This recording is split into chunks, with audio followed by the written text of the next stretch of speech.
Hey folks, good morning. Then we wake up to a Category 5 Hurricane Lee. I think it went overnight from like 80 mile an hour to 160 mile an hour wind. So this is now a very big storm in the Atlantic. Right now it's projected to be north of the Dominican Republic Wednesday morning around 2 a.m. And then interestingly enough, the spaghetti models right there have the storm heading up the East Coast, making a turn and going up the East Coast, potentially impacting directly like the New York area, New England, things like that.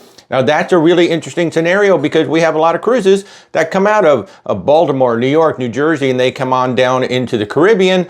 Those cruises definitely would be affected if you've got a hurricane in your path. Those could turn into Canada, New England cruises or something like that. So if you're sailing out of Florida, Baltimore, New York, New Jersey, even Boston, you're going to have to keep an eye on this thing. So far, the only cruise that I've seen that's actually announced a change is the Disney Fantasy. Her next cruise was supposed to go into the Eastern Caribbean. They've already announced that is going to be a Western Caribbean cruise. So if you have a cruise going out this weekend or this coming week anywhere on the East Coast, fully expect that you are going to have changes to your itinerary. They may not be known when the cruise starts, but just be ready to roll with it because the cruise line may make quote unquote game day decisions based on where the storm is and where they can safely operate. So stay tuned to communication from your cruise line before you get on the ship, and obviously once you set sail, the captain and the crew will keep you up to date as your cruise progresses.